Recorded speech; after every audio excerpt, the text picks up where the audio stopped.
Hello lovely people, I'm Catherine and welcome to this week's Journal for All Seasons.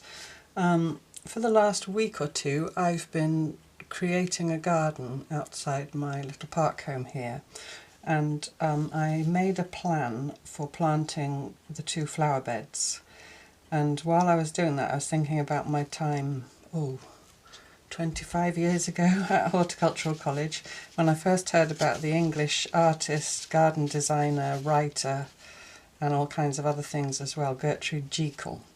And I want to talk a little bit about her and sort of honour her in this spread, and at the same time immortalise my, or immortalise, is that the right word? My scrappy design plan, my planting plan that I drew on the back of this bit of paper, where I actually wrote notes for your questions for Park Home Life a while ago, and it got burnt. I don't quite know how that happened. It was probably an incense stick. Anyway, that's all by the by, witter.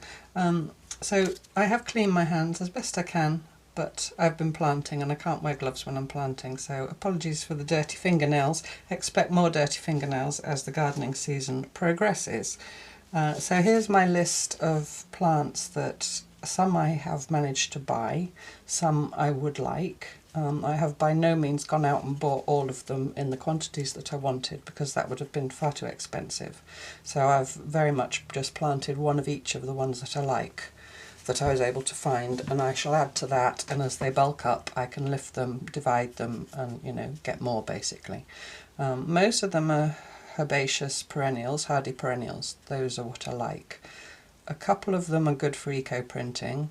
Many of them are good for the bees and the butterflies, which is important to me, but mostly they're purely decorative. My main dye plants mostly are sun-loving, and this bed is partial shade, so the dye plants will go when I start working on the other parts of the garden. So anyway, my planting plan went outside with me. I didn't stick to it rigorously, but it's a start, and it's a good idea to put it down on paper first, or it is for me, just to give me an idea. Now my beds are 15 feet long, this one's 3 feet deep, so they're small. A proper herbaceous border can be hundreds of feet long and several yards deep, and to get the real Gertrude Jekyll style you need that depth, because she planted in drifts. She let large groups of different plants weave into each other, and I'll talk more about it as I get on, otherwise I'll talk about her for an hour and not get anything done.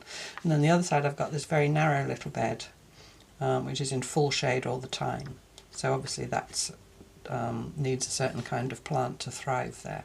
So basically I just want to transfer this drawing into my journal, use some watercolours just to put in the colours, and then write on the plant names. And then this page here, which is some old book page, I'm going to gesso, and then I've got an idea for what to put on there. So I'm going to start with this. I'm just going to draw these rectangles. This up the middle, by the way, is a little path that's only about 18 inches wide.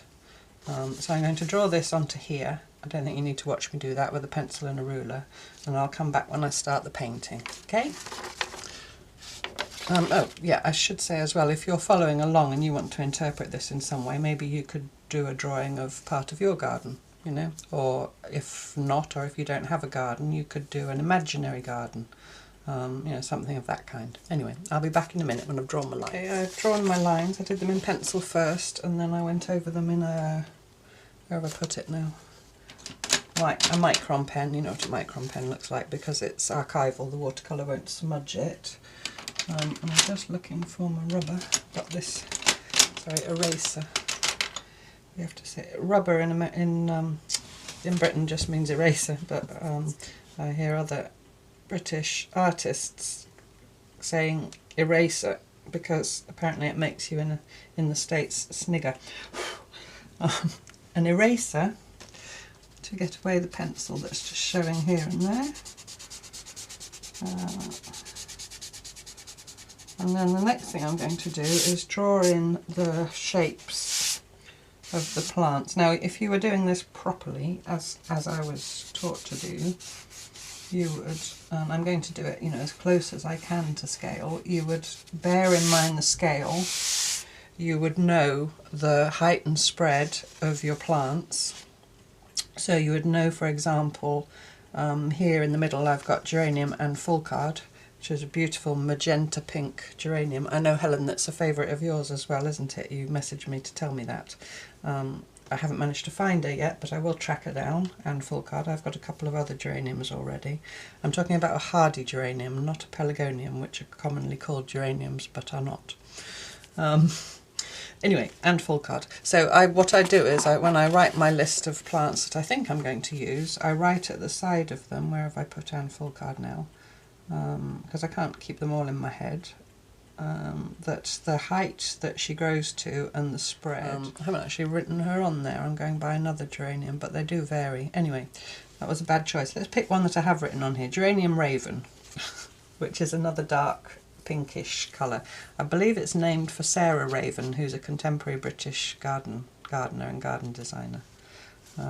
It wasn't in my old books, so I think it's a fairly new cultivar. Anyway, it grows to a height of 12 inches and spreads to 24 inches. So every plant that you put in needs 24 inches of space ultimately to fill.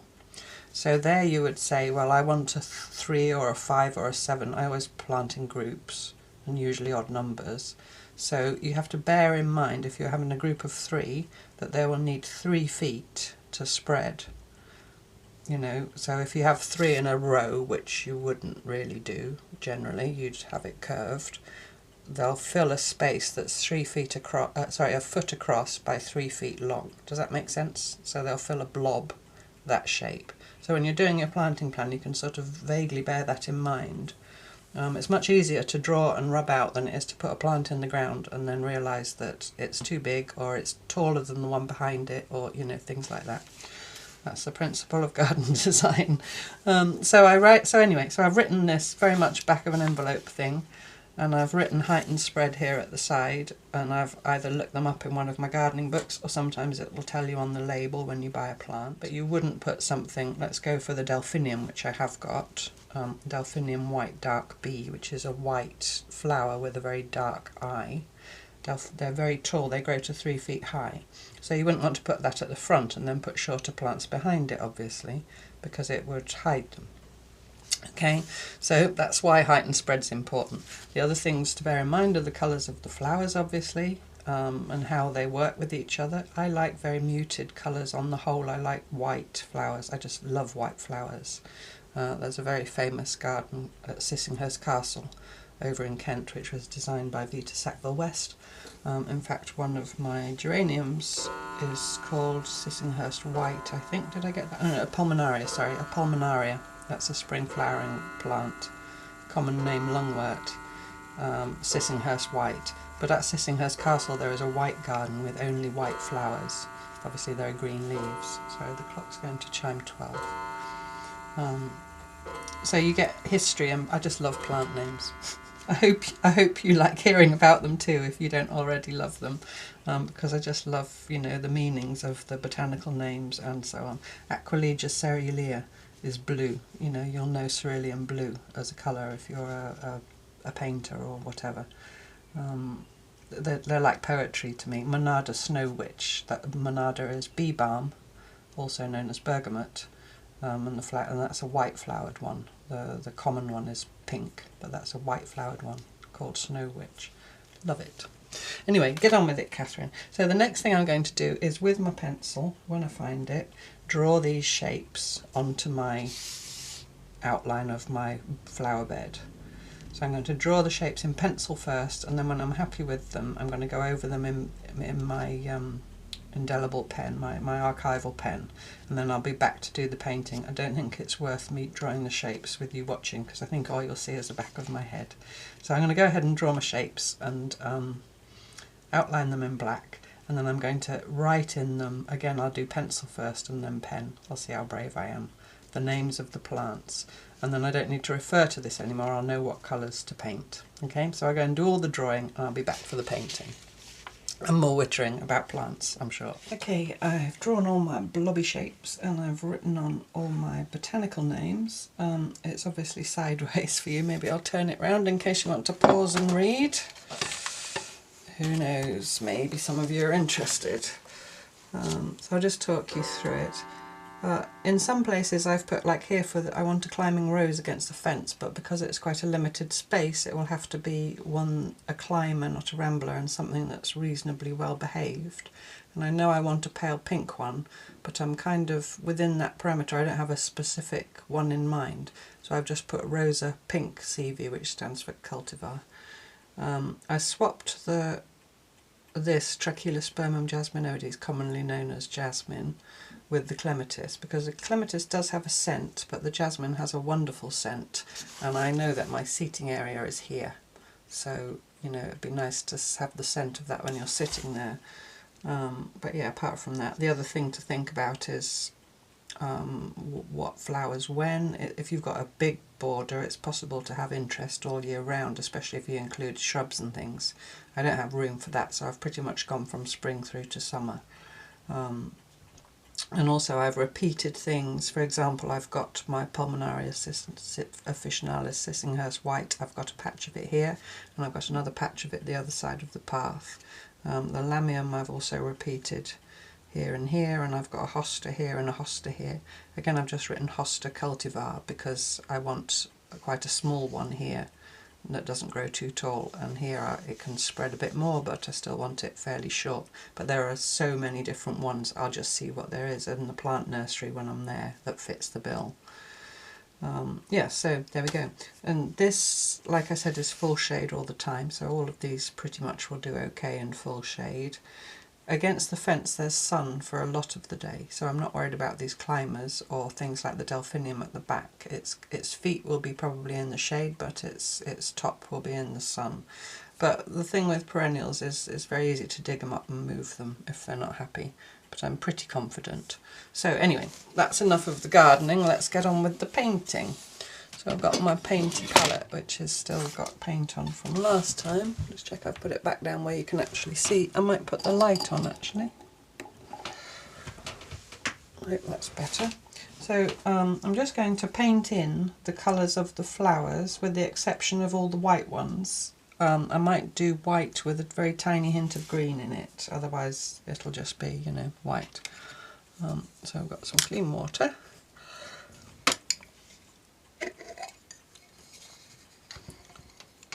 And I've got new paintbrushes. Someone treated me. Thank you very much. You know who you are. Which are lovely. So let's start with the whitey ones. Now I've got purple on my white because I'm such a messy pup. I don't really want purple in my white flowers. I want a bit of green. I'm going to put a bit of sap green into my white. I've put the palette here, but I'll probably just mix on the pan actually. I'll bring this in onto this page because this page is going to get covered over anyway, so hopefully you can see what I'm doing if you want to see what I'm doing. So I've just made the white slightly green with the sap green. And I think I'll start up here with the Pulmonaria.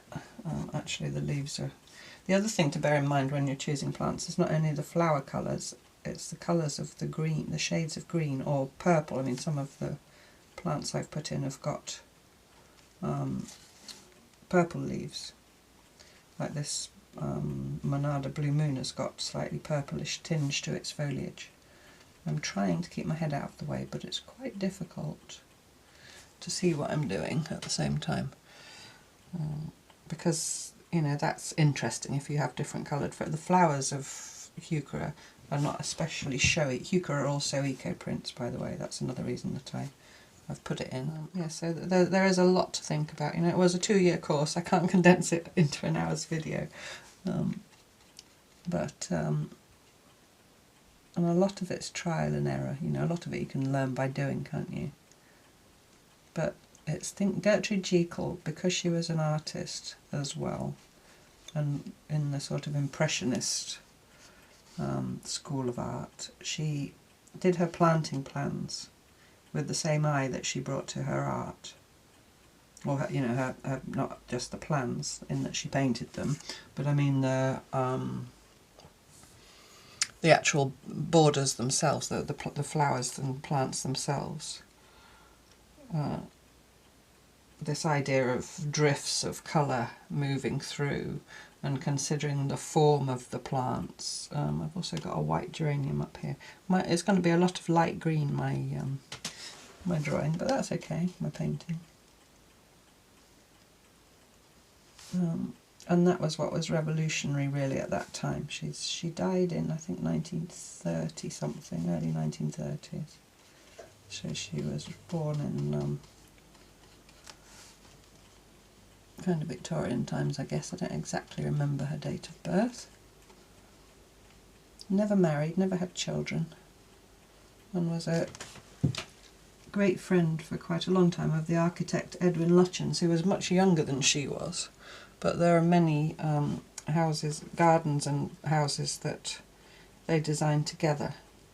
So he would design either the house or the garden buildings, you know, the paths, and there's a famous bench design. They're still referred to as Lutyens benches, garden benches, and you'll see them all over the place. Excuse me, I don't know about in other countries, but certainly here. So I've got an itchy nose again. Let's do this Dicentra spectabilis alba. This isn't the common one is pink, and its common name is Dutchman's breeches or Dutchman's trousers. And I'm not keen on the pink one, but the white one's beautiful. I'm just not keen on the shade of pink. I'm going to make it a bit more appley, pale appley green, because that's more the colour of the foliage, just so we don't have it all the same colour. And that's just a single plant because they get quite big. I think they're about 2 feet across. But they had one in a little place I went, and I'm aware that my words are disappearing behind the paint, but I can always go back over them if I want to with the pen when the paint's dry. So I snapped it up. They do very well in the shade. It's quite a tiny one, but it'll grow. Right, well, my delphinium is also white, but it's got the dark purple spots, so maybe I'll do, the delphinium leaves are more of a limey green as well, so I'll go back to my sap green. Delphiniums are notoriously loved by slugs, so we'll see how we get on. I am organic, so I will try the old tricks of eggshells around. I don't really drink coffee anymore, but coffee grounds are also suggested. I certainly won't be using slug pellets or anything like that. Or people say they don't like copper, so if you put a copper ring around or some copper pipe or something, slugs won't cross it. But we'll see. I thought it was worth a try. It was such a beautiful one. The place where I went to, it had been a nursery. It was a place my neighbours recommended. I talked about it before. It had been a nursery. It's on the site of where they grew the plants for. It's a chain, not a huge chain, but there are a few of them dotted around the country. It's called Plants Galore. And this one has been there for years, but it wasn't open to the public. It was just where they grew the things, and now it's open to the public. But it was very reasonably priced, and the plants looked to be in very good condition. But the labels, I don't know if the labels were generic, but it didn't have a feeling of a plant nursery. I did, however, buy some mulch from them for my beds, because the soil has been under grass forever, as far as I know, and isn't very rich. And it's not worth investing money in, plants which aren't cheap if your soil isn't good. So it was really worth my while to invest in mulch. Sorry, finish your sentence, Catherine. And it's only a small area, so it wasn't that bad. Alchemilla mollis, I just love it. The leaves also eco-print. It grows anywhere. In France I had it coming up in the cracks in pavings, right through to under trees in dark shade, and it flowers. It's a good doer. It self-seeds. Notoriously people don't like it for that, but I do. The leaves are kind of furry. Its common name is lady's mantle. And I've had it in every garden I've ever had, because and the flowers are kind of foamy sprays of little yellow flowers. So I'm going to do it kind of a lime greeny colour. I can't see what I'm doing to get it nearer to me. and when it rains the leaves catch the drops because they've got little hairs all over them, and the little drops of rain sit on the leaves and glisten like little diamonds. It's just an unassuming common plant, you see it everywhere, but I love it. It's one of my all-time favourites. And I've gone outside my lines because I can't see properly. But I must say these brushes, they're just, I got them from Jackson's Art Supplies here in the UK, and they're Jackson's own brand, and they're just synthetic watercolour brushes. They kind of describe them as fake sable. No sables were harmed in the making of the brushes. I've got another bit of Alchemilla down here, so I'll do it the same colour while I'm about it. Yeah, I talked about repetition, didn't I? And things like Alchemilla, this area is quite sunny up this end because the park home's here. I'm showing you something. The park home's here, and so the sun in the morning is on this end of the garden. So here I know Alchemilla is something I can put there which is quite sunny, and here which never sees the sun. And it might not flower as well over here, but it will still grow and thrive, and the leaves will be the star. So it's what they call a good doer. And if it self-sows into the gravel path, all the better. I don't mind that. There we go. So now my, I'm going to go back down here while that dries. So I'll do my Monada Snow Witch, which I'm going back into the white again. I can't remember. I think it didn't have the purple leaves. That one had more greenish leaves. So let's just get a greenish white. My whole border's white. There will be some other colours coming in a minute. Maybe I could just go afterwards with my white gel pen or something and make little blobs to indicate the flowers. This is the back of my Arches watercolour paper, by the way, which is why I'm doing it with watercolour. If it had been another kind of paper, I could have used my colouring pencils. A bit too much water on that. That's my bit of kitchen roll.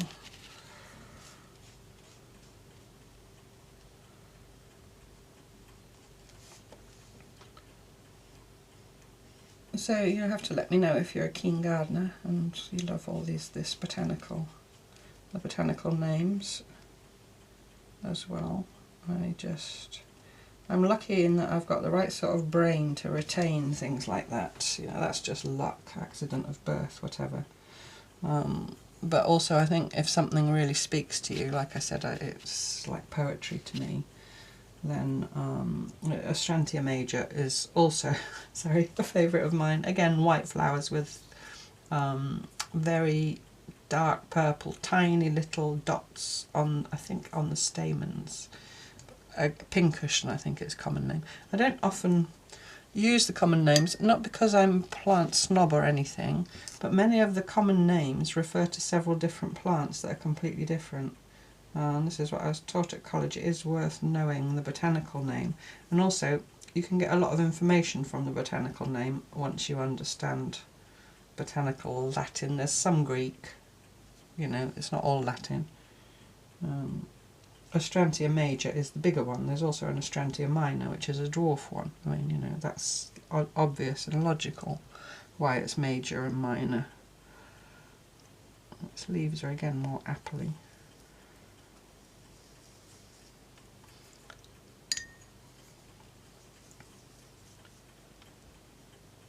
And Gertrude Jekyll's gardens, I believe she designed over 400 gardens in Britain and in other parts of the world. I think there are even Gertrude Jekyll gardens in America, although I don't think she actually went there. I think it was through photos and information that was sent to her. And then she would draw up planting plans and send them back. I don't know if any of those are still in existence. I think her original plans actually are in California. I think I read that somewhere. At Berkeley, would it be? If anybody knows, you could tell me. And I don't know if they are there, and if you're in California and you're interested, if they're on public view. Wouldn't that be fabulous? You could go and look at them and then tell me about them. But there are still, many of her gardens are gone. You know, some of them were in private hands and they've been changed or whatever. I mean, gardens are, you can of course keep, if you've got the planting plans, you can recreate them. Just having a look. Or anything else that's white. I've got more Pulmonaria here. Let's do that. But there is one not far away from me, about an hour away, called Hesticum, which is just over the other side of Taunton in Somerset. And I've been there a long time ago when I lived here before, but I shall go there again and I shall take you with me. I'll have to ask them if they mind me filming. They're not National Trust, they're a private, I think they're actually owned by Somerset County Council, but they're run as a charitable trust. Excuse my head. And there is an original Lutyens bench, I do remember. And I think Gertrude Jekyll's planting plans are, if not exactly how she designed them, pretty close here and there, if I'm remembering correctly. But I'll wait a bit because they'll be at their best in early summer on. So I'll wait a couple of months and then I'll take you there, if you'd like that. And of course there are many other, sorry, that was probably my head right in your way, I'm just trying to read, can't read my own writing. If you're interested, probably for a park home life. Yeah, and there are many other gardens around. I think that's it for all my whites. I might do my greens now. But I'll take you to some of those as well. So here I've got a fern in the deep shade, and I've written Dryopteris erythrosaura, but I'm not exactly sure that that's the one I'll have. You have to be careful with ferns, some of them get huge. There's a huge one called Machuca, I can't remember the second part of the name. It's also known as the shuttlecock fern because it looks like the shuttlecock. I think you call that a birdie, you know, badminton. I'm doing the action with my hand. It grows like that, but they're massive. If I had room for them, I'd put them because they're stunning. But I haven't, so I won't. But so this is like a tiny version of that. Its flowers will be not the star at all. In fact, it won't have any because it's a fern and it will propagate by spores. But the leaves are beautiful. And that was another element of Gertrude Jekyll, so I'm trying not to get my head in the way, but I'm pretty sure I'm not succeeding.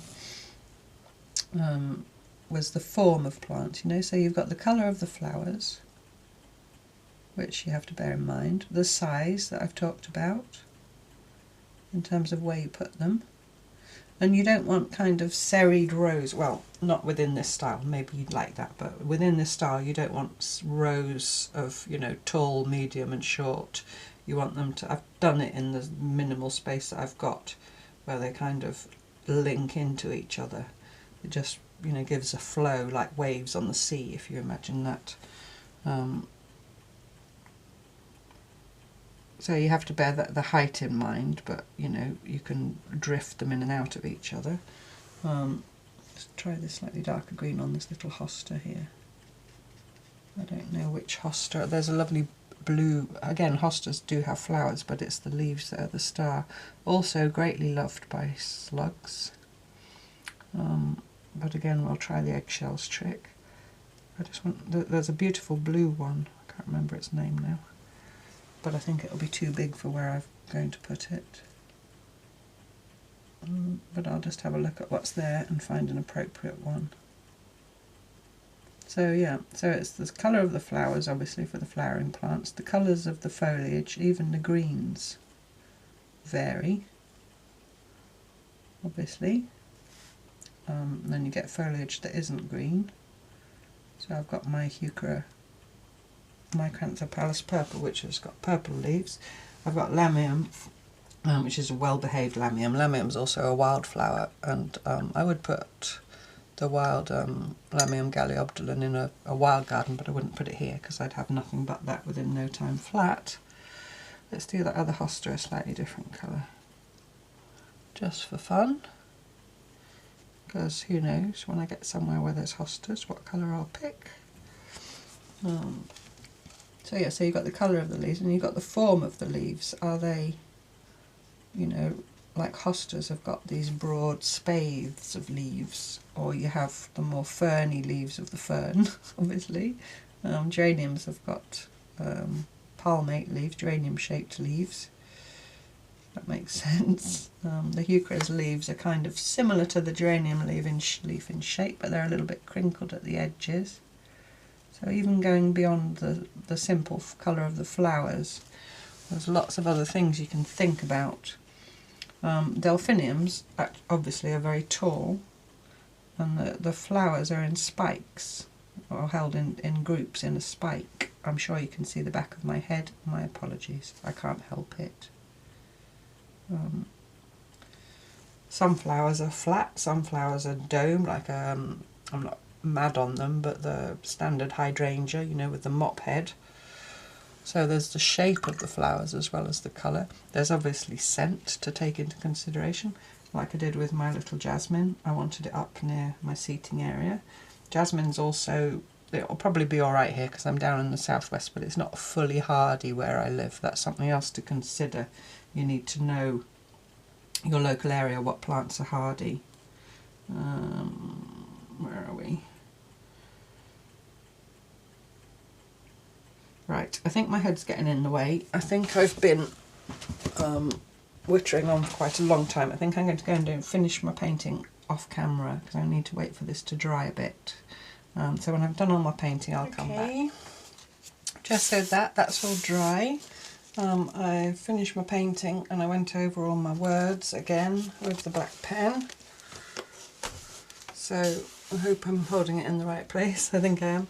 So you can see now that I have got some colour in there, and I've tried to have the colour, they're similar but different. I mean, this is very magenta, these are obviously more blue. This is actually bluer than I've painted it. This is very dark purple, excuse me, but those pink red colours kind of go through, and then the rose at the back, that was my thinking. And then I've got the more blue blues, these are just pansies. Here, just common garden pansies. This is a black grass. I've already got one little plant of it, sorry, that Kath gave me some time ago that I've been nurturing since last autumn. So that will go through there. That does okay in the shade. And then I've got my limey greeny yellows in my foliage and my alchemilla running through, and then all my lovely white plants that I love. So I can see on paper that it's going to work as a design, I hope. No, I'm positive. I can see that. The lamium, this has got silver leaves that will echo the white of the flowers. You know, I think I'm happy with it. I don't think I need to go drawing white flowers on or anything. It's a planting plan. I think it's good enough as it is. I've painted the gravelly path in, and I've done a little north, a little compass symbol. I got the compass app on my phone. I knew north was that way somewhere. It's under a slight angle. So that's my planting plan. So I just need to address this page. I'm going to have a little peep to make sure you can see.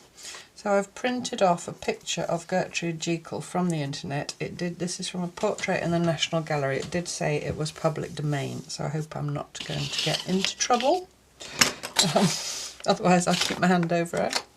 So I've cropped her down and cut her out, and I just want her sitting down here in the corner, kind of looking at my planting plan with a critical eye. I'm sure she wouldn't criticise. So I'm going to stick her on with some glue stick. It's just on copy of paper. Right down in that corner, and kind of following the lines of the book text a little bit. That you can just see through the gesso and get her somewhat straight. And then I've got her name and her dates, which were 1843 to 1932, which I think I'm going to put there. So we'll get some glue on these. I've just printed them on coffee dyed paper with my little stampy set, which is super wonky. I'll put it a bit lower down, I think. But I don't even try and get them level anymore, I just embrace the wonkiness. And then I've got a quote of hers. There are many, many quotes. If you Google Gertrude Jekyll quotes about gardens, There's loads to choose from, but I've picked one that I liked, which I will tell you in a minute, or show you rather, or both. Gesso's still a little bit damp, but hopefully it'll be okay. So it goes, the garden is a mirror of the heart. So I'm just going to put that up there. Super simple, because this is the thing. This isn't art to me, this is a working drawing. Well, my bit of paper that I took out in the garden was the working drawing, but because it's a journal, this remembers when I did that.